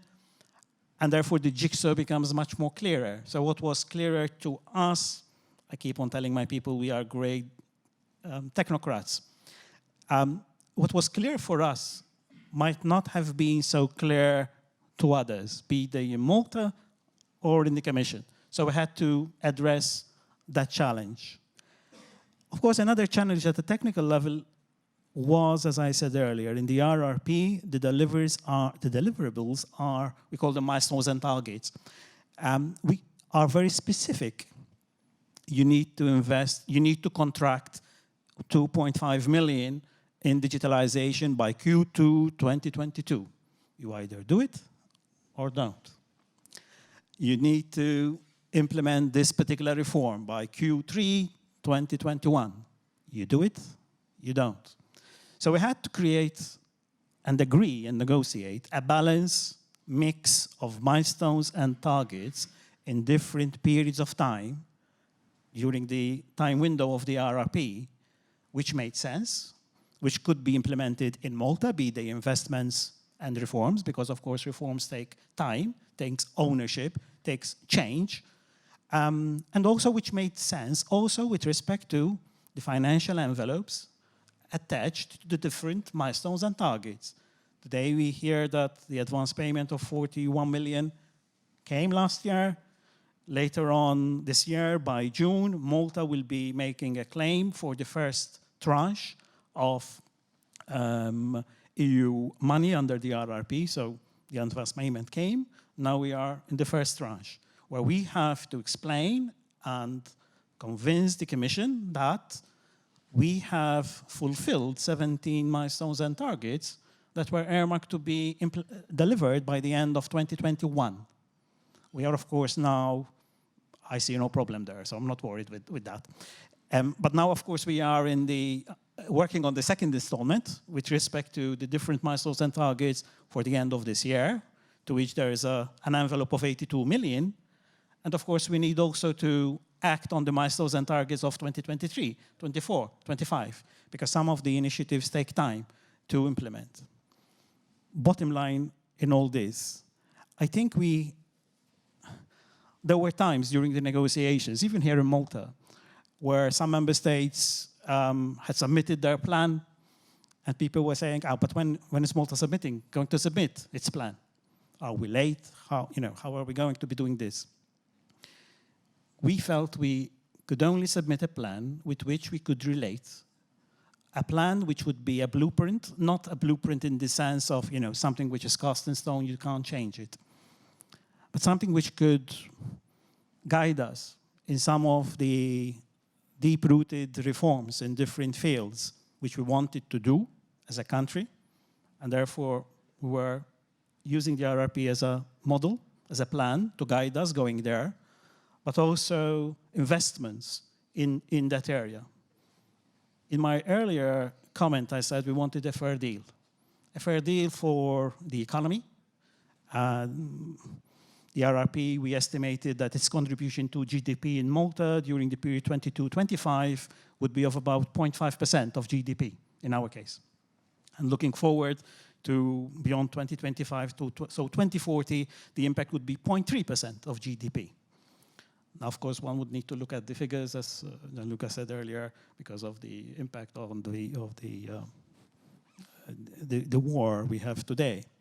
But so we wanted a fair deal for the economy. So the RRP will make an impact on the economy, a fair deal on the environment, climate change, and hence the envelope there, a fair deal on the business, for the business community, specific, including this small self-employed. We use that term, small self-employed in the RRP.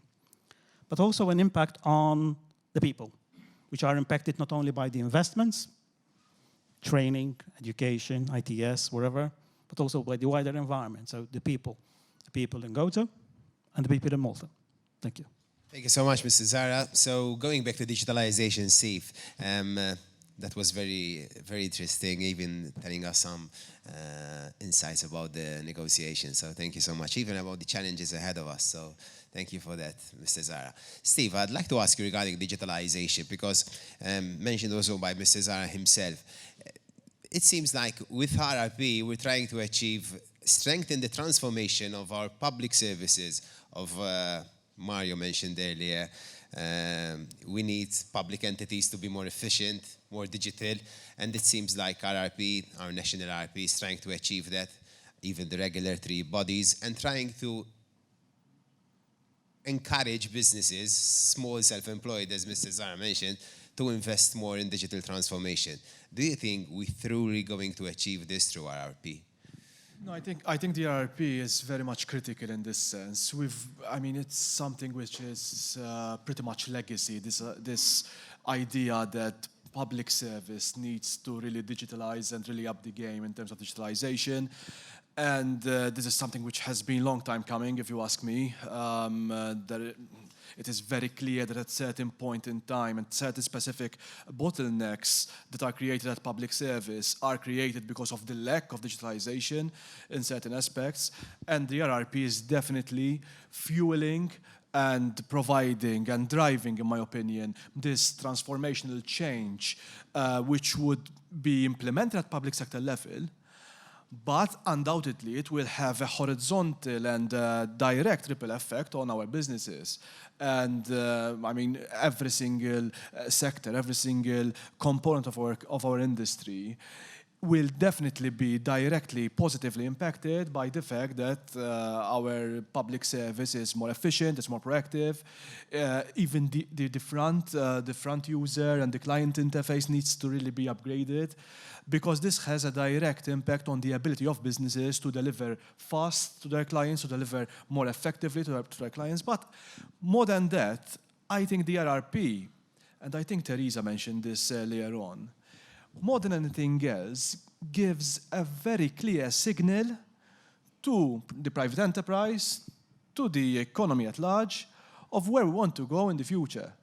DRRP is different from other funds, in my opinion, because it really gives a very clear idea of where investments need to be directed in, not just from the public sector, but particularly from the private sector.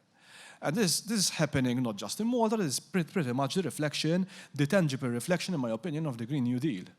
So the moment we're saying to businesses here in Malta, look, 54% of this largest EU funding project is being invested in the green economy, it's very clear to me where businesses need to orient their decision-making process.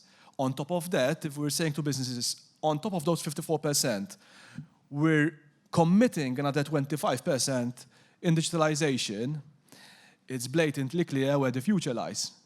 Not that we need a DRRP, if you ask me, but the moment you have this kind of signals, I think it really sends the message home.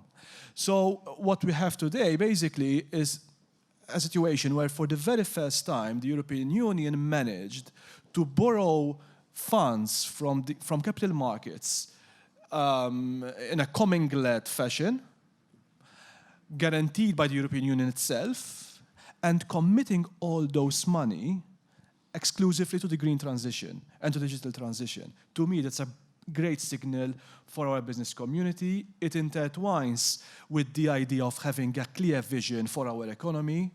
There are no excuses, if you ask me today, of where the economy is heading.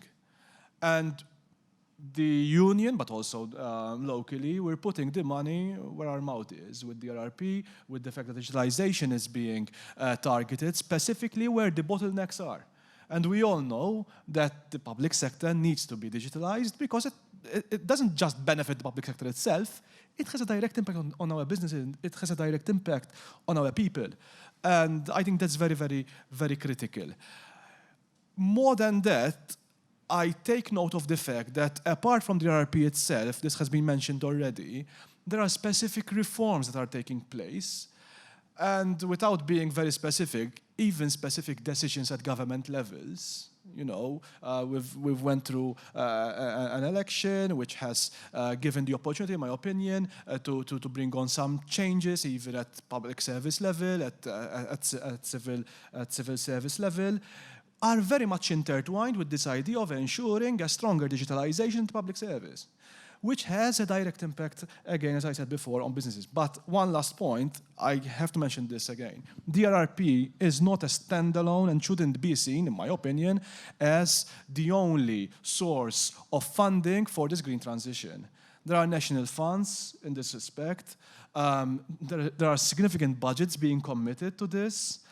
And it's very important. I think this necessitates a common effort, if you ask me. It's very important for the business community, for entities, for government entities, to ensure that these opportunities are taken up.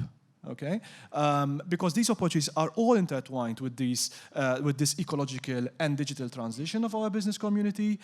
And these funds are readily available as well. So I think the moment you intertwine the RRP and also public and national schemes in this sense, I think it's a very good support measure for our businesses. There would need to be private investment, of course, but these are the tools which I think are very, very clear, very, very evident for our community, business community, to move forward in the right direction. Thank you so much. Steve, one last question to both of you, Mr. Muscat and Mr. Borch, if I may, regarding what the government announced in relation also to what the RRP is trying to achieve, making our communities, our countries carbon neutral. The goal is by 2050, but the government of Malta is saying that Gozo will achieve this goal, very ambitious goal, prior to Malta. What's your take on this? Do you think, or are you optimistic that we can achieve this very ambitious goal? And if you're foreseeing it as an opportunity, as a mammoth challenge, or it's achievable? What's your take? Decarbonization, in a way, is very much like digitalization. It's cross-section, it's very horizontal. But unlike digitalization, when I made my first intervention, I focused more on the role of government to fill in market fail and blah, blah, blah. In terms of decarbonization, I think the focus should be on the behavioral aspects of people, because it's useless point to someone else. I always give this example. I think 2 years ago or 1 year and a half ago, in the social media, there was a person stuck in traffic, and he was in his car taking a photo on his mobile and sharing it on social media, complaining about the traffic. He is part of the problem because he was he was sitting in front of his steering and complaining about the traffic. And decarbonization needs also to be looked that it needs to be something that depends on the behavioral aspects of all players, government, the business sector, the individuals that reside in Gozo. And in something that I do not completely agree with what Joe mentioned a few minutes ago about the diversification, the economic diversification of Gozo. Yes, we need to diversify, and it is one of the goals in the regional development strategy that will be published. But diversification compared to what? Because if we compared ourselves as small islands of a few kilometers to a big country, because we always like to compare ourselves with Italy, with Germany, with the United States, I don't know. But this is our comparative countries. But if we compare ourselves to small islands in the Mediterranean, these small islands in the Mediterranean, for example, the Greek islands or the islands near Naples, these have one or two economic activity, either tourism, either some subsector of tourism. Here in Gozo, as in Malta, we try to be everything for everybody. So we have tourism, we have, again, some form of manufacturing, we try to target services. The only thing that we have not yet tried to target is the skiing.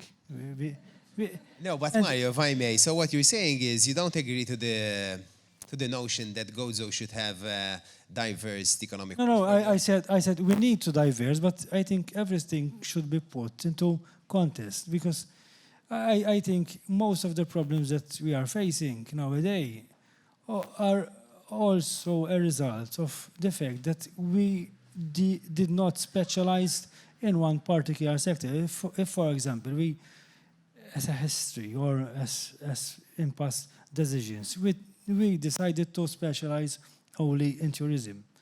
If we took that decision, it would have meant doing away with some form of manufacturing, for example, but as a collective decision, we took the decision to try to target some manufacturing, try to do this, try to do that. And this brings me to my final point. Carbonization is a target, and I think last week or the week before, as GRDA, and in the past weeks, we applied, and the decision was made public last week or the week before of being one of the 100 cities chosen to be climate neutral or whatever. And we try to start working on it. The first challenge that we faced is that there is no data, or there is nothing on paper on the present situation. Because if I want to lose weight, for example, I need to know my present weight, and I need to have a target so that I would be able to say, all right, I need to make that much effort. If I am obese or highly overweight, I need to do a lot of effort if I set a target. If I am not bad, I need to adjust my effort accordingly. So in terms of where we are now and in our quest for decarbonization, we need, first of all, to take stock, a situation analysis, what they done we need to measure where we are and to what extent we need to increase our efforts to reach a particular target, whether it's 2030, 40, 50, or whatever.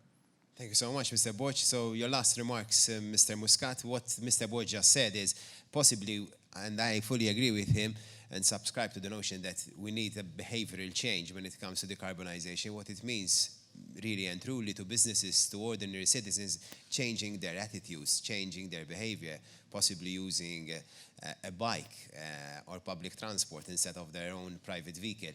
Do you think this is going to be very challenging given the context of Gozo? It could be challenging, but I am pretty sure that our businesses will embrace change.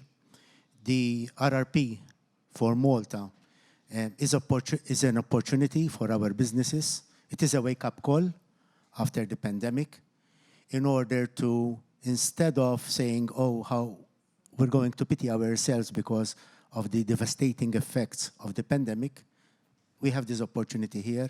Let us grab it and start taking the digitalization, for example, our small businesses. The PERMSEC said that we have the small self-employed. Yes, that is one of the basics of our economy. However, they need to take this opportunity in order to invest in software, in hardware, as well as digital solutions in order to make their businesses competitive. Competitive not only locally, but even overseas. We have to extend these schemes that are mentioned in the RRP to our wholesale, retail, businesses, as well as tourism. Mentioning tourism, I made a point during this week's consultation with the Permanent Secretary and Mr. Zara that when we talk about tourism, it's not only the accommodation and the catering sector, but in Gozo, tourism is far more reaching out and including a very small number of niches that they need to be included also in the schemes. The RRP, as well as the PERMSEC mentioned, does give us, Gozitans, our Gozitan businesses, the added incentive by doing positive discrimination in the grant schemes that we were given a glimpse of during this week. So yes, this is an opportunity for all the Gozitan businesses to take up in order to keep on competing in a very competitive world. So with that optimistic outlook on RRP and its impact on Gozo in particular, because that's what we try to discuss this morning, focusing precisely on Gozo, I'd like to thank Mr. Joe Muscat, Mr. Mario Borch, Mr. Steve Elul, and Mr. Paul Zara. I'd like to thank all of you for making time for us this morning. Hopefully you found it insightful, interesting, and please feel free to reach out to the Europe Direct Gozo's Business Chamber, or else the European Commission representation or the European Parliament offices in Malta. Thank you so much. Wish you a fantastic weekend.